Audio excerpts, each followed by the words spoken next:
Assalamualaikum warahmatullahi wabarakatuh. Perkenalkan, nama saya Kurniawan Alfadillah dengan NIM C1C0201100 kelas R012 dari Prodi Akuntansi.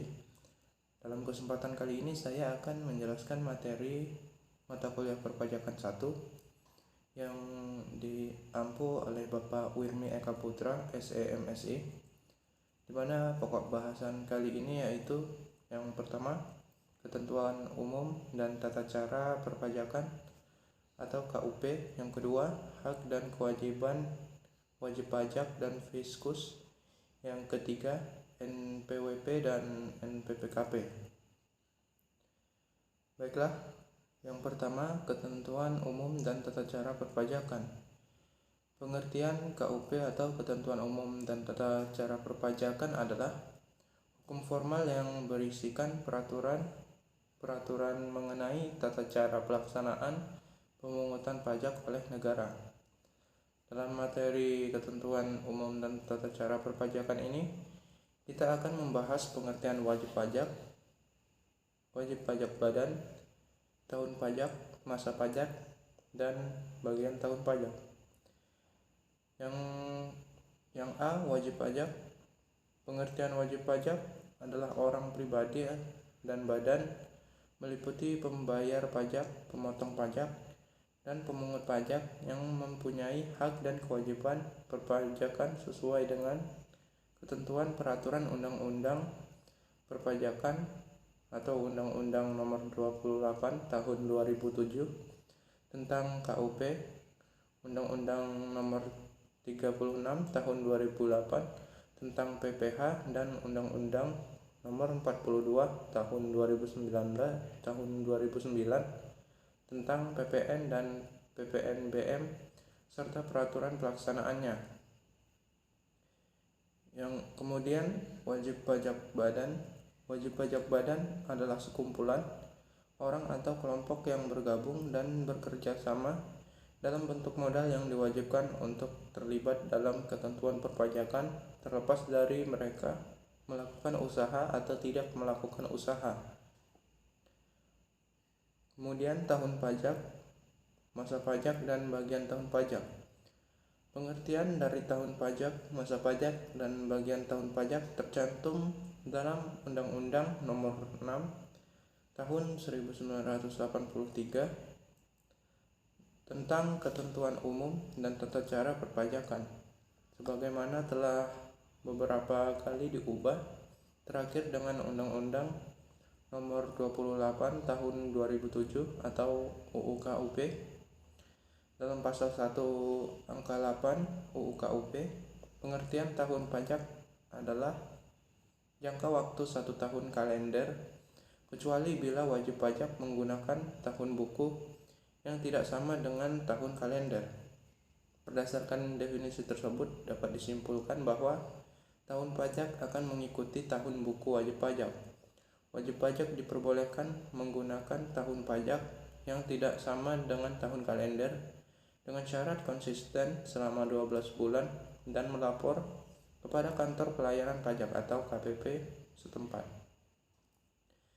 Sementara dalam pasal 1 angka 7 UU KUP, masa pajak adalah jangka waktu yang menjadi dasar bagi wajib pajak untuk menghitung, menyetor, dan melaporkan pajak yang terutang dalam suatu jangka waktu tertentu, sebagaimana ditentukan dalam undang-undang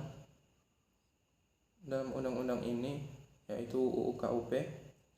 Lebih lanjut, dalam pasal 2A UU KUP dijelaskan bahwa masa pajak adalah sama dengan 1 bulan kalender atau jangka waktu lain yang diatur dengan peraturan Kementerian Keuangan, paling lama 3 bulan kalender. Kemudian, sebagaimana didefinisikan dalam pasal 1 angka 9 Undang-Undang KUP, bagian tahun pajak adalah bagian dari jangka waktu 1 tahun pajak. Bagian dari jangka waktu 1 tahun pajak bisa 1 bulan kalender atau beberapa bulan kalender. Kemudian, materi selanjutnya yaitu hak dan kewajiban wajib pajak dan fiskus.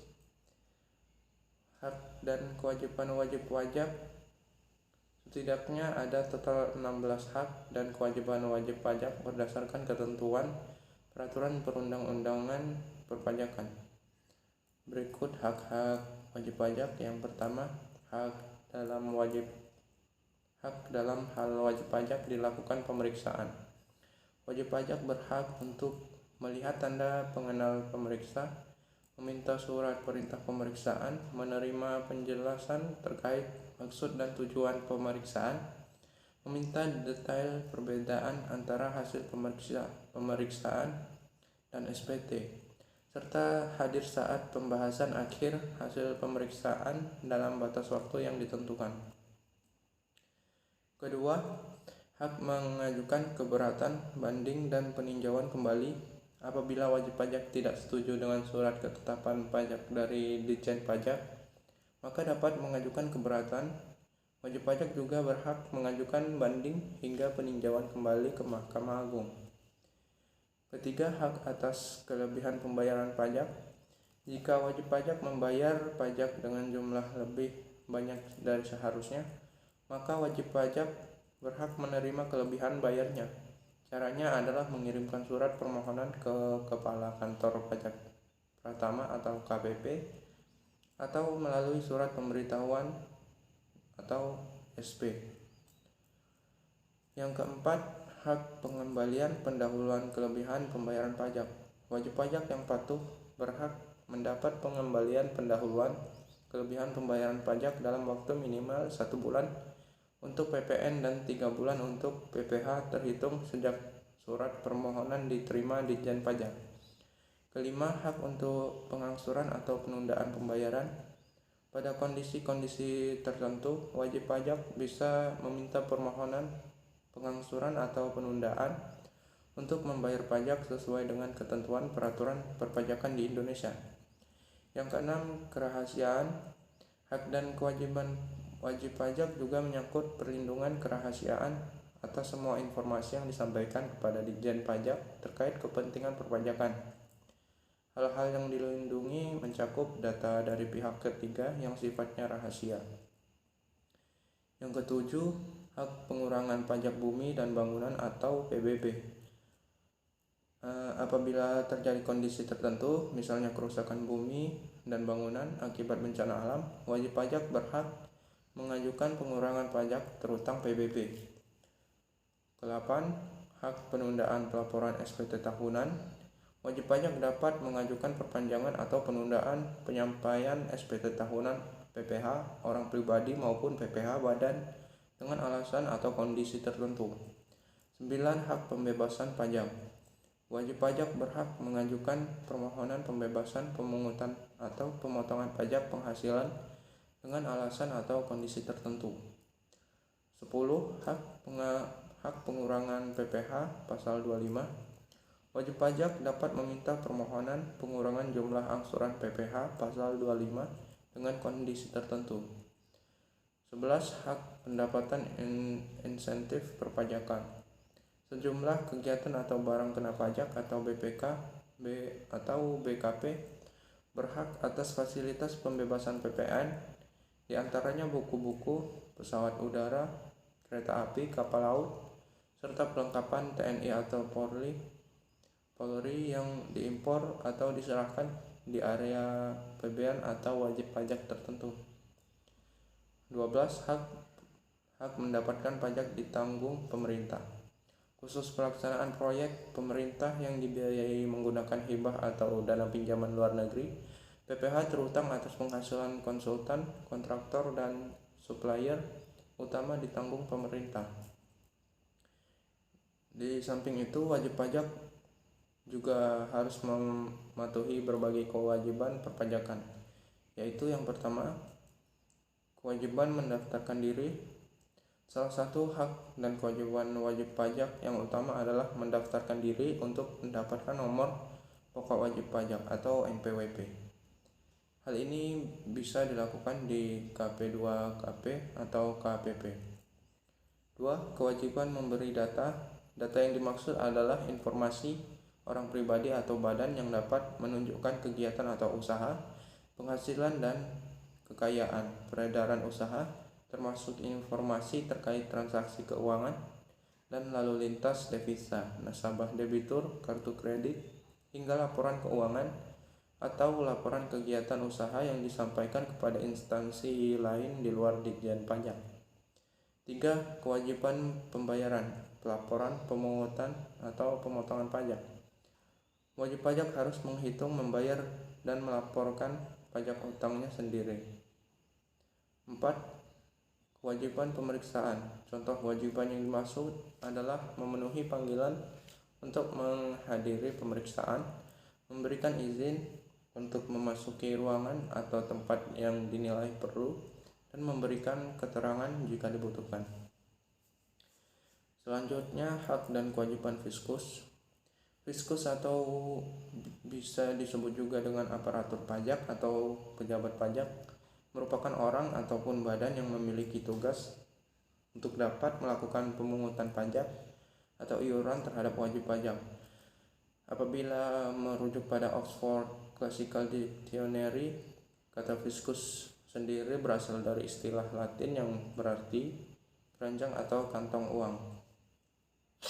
Berikut ini hak-hak yang dimiliki oleh fiskus atau pejabat pajak. Yang pertama, hak menerbitkan nomor pokok wajib pajak atau NPWP dan melakukan pengukuhan pada pengusaha kena pajak atau PKP secara jabatan. Yang kedua berhak menerbitkan surat tagihan pajak. Yang ketiga, berhak melakukan pemeriksaan dan penyegelan. Yang keempat, berhak melakukan penyidikan. Yang kelima, berhak untuk menerbitkan surat paksa dan juga melaksanakan penyitaan.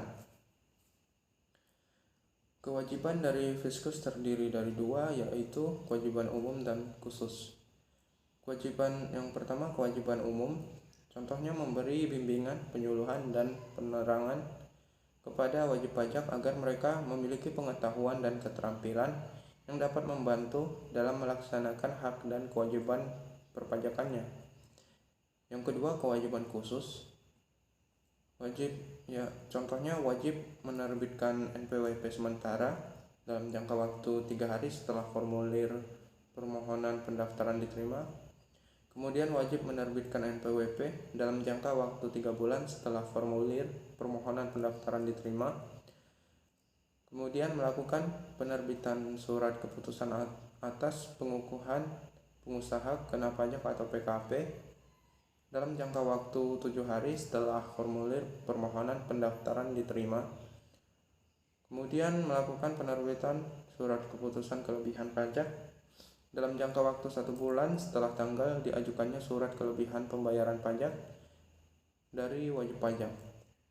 Kemudian melakukan penerbitan surat perintah membayar kelebihan pajak dalam jangka waktu 1 bulan setelah diajukannya surat keputusan kelebihan pembayaran pajak. Selanjutnya, melakukan penerbitan surat keputusan angsuran atau penundaan pembayaran pajak dalam jangka waktu dari 3 bulan yang berkaitan dengan angsuran dan penundaan surat ketetapan pajak, surat ketetapan pajak tambahan, dan surat pemberitahuan pajak, serta berkaitan dengan pengurangan angsuran pajak yang penghasilan dalam jangka waktu 10 hari.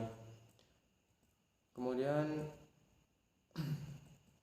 melakukan penerbitan surat keputusan atas keberatan yang telah diajukan wajib pajak dalam jangka waktu 3 bulan sejak diterimanya surat permohonan keberatan.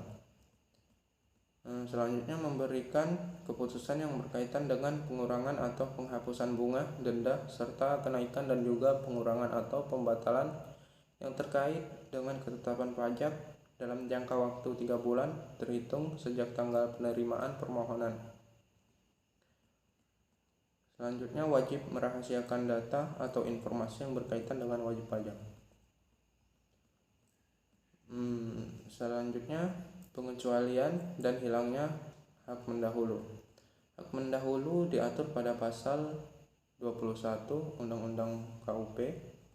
Pengecualian hak mendahulu dijelaskan dalam pasal 21 ayat 3, di mana dikatakan hak mendahulu untuk utang pajak melebihi segala hak mendahulu lainnya, kecuali terhadap yang pertama, biaya perkara yang hanya disebabkan oleh suatu penghukuman untuk melelang suatu barang bergerak atau barang tidak bergerak. Kedua, biaya yang telah dikeluarkan untuk menyelamatkan barang dimaksud. Atau yang ketiga, biaya perkara yang hanya disebabkan oleh pelelangan dan penyelesaian suatu warisan. Sementara hilang atau dihapusnya hak mendahulu ini dijelaskan dalam pasal 21 ayat 4, di mana dikatakan hak mendahulu hilang setelah melampaui waktu 5 tahun sejak tanggal diterbitkannya surat tagihan pajak, surat ketetapan pajak kurang bayar, surat ketetapan pajak kurang bayar tambahan, surat keputusan pembetulan, surat keputusan keberatan, putusan banding, atau putusan peninjauan kembali yang menyebabkan jumlah pajak yang harus dibayar bertambah. Materi selanjutnya yaitu NPWP dan NPWP. NPWP adalah sarana dalam administrasi perpajakan yang dipergunakan sebagai identitas wajib pajak dalam melaksanakan hak dan kewajiban perpajakan. Sementara NPWP adalah nomor yang diberikan kepada pengusaha yang memenuhi syarat sebagai PKP terhadap WP atau pengusaha kena pajak yang tidak memenuhi kewajiban pajak mendaftarkan diri dan melaporkan usahanya, maka dapat diterbitkan NPWP dan pengukuhan pengusaha kena pajak secara jabatan. Fungsi NPWP dan NPWP. Fungsi NPWP secara administrasi maupun di luar administrasi perpajakan adalah sebagai berikut. Yang pertama, mempunyai fungsi sebagai sarana dalam administrasi perpajakan. Kemudian yang kedua, mempunyai fungsi sebagai kode unik, tanda pengenal diri atau identitas wajib pajak dalam melaksanakan hak dan kewajiban perpajakan yang selalu digunakan dalam setiap urusan perpajakan yang membuat data perpajakan Anda tidak akan tertukar dengan wajib pajak lainnya.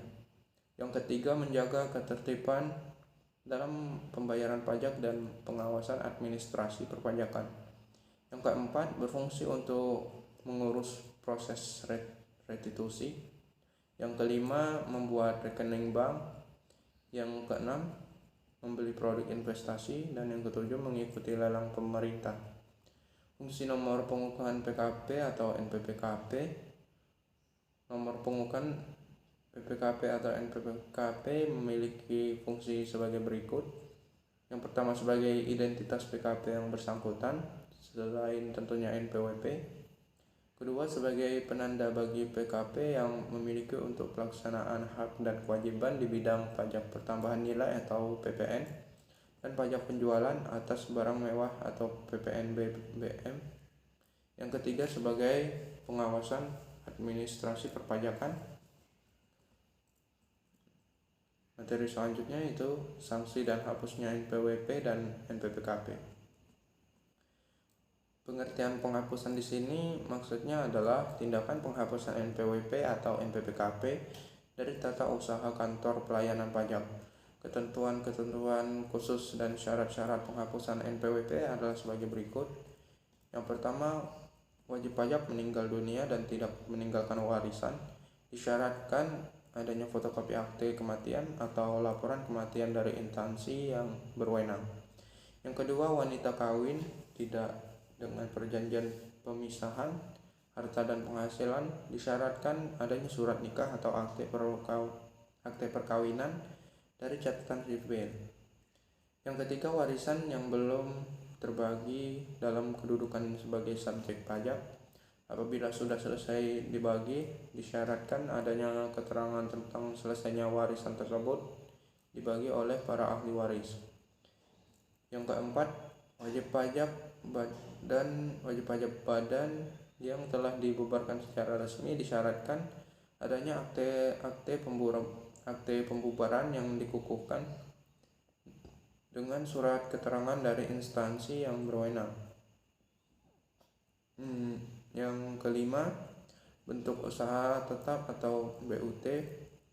yang karena suatu hal kehilangan statusnya sebagai BUT, disyaratkan adanya permohonan WP yang dilampiri dokumen yang mendukung bahwa BUT tersebut tidak memenuhi syarat lagi untuk dapat digolongkan sebagai wajib pajak. Keenam, wajib pajak orang pribadi lainnya yang tidak memenuhi syarat lagi sebagai wajib pajak. Adapun pencabutan pengukuhan pengusaha kena pajak atau PKP, syarat-syaratnya sebagai berikut. Yang pertama, PKP pindah alamat. Yang kedua, wajib pajak badan yang telah dibubarkan secara resmi. Yang ketiga, PKP lainnya yang tidak memenuhi syarat lagi sebagai PKP. Materi selanjutnya itu sanksi yang berkaitan dengan NPWP dan NPPKP, di mana setiap orang yang dengan sengaja tidak mendaftarkan diri atau menyalahgunakan atau menggunakan tanpa hak NPWP atau pengukuhan PKP sehingga dapat merugikan pada pendapatan negara atau pidana, dipidana dengan pidana penjara paling lama 6 tahun dan denda paling tinggi 4 kali jumlah pajak terutang yang tidak atau kurang bayar. Sekian presentasi dari saya. Semoga presentasi kali ini dapat bermanfaat bagi kita semua. Saya akhiri, wassalamualaikum warahmatullahi wabarakatuh.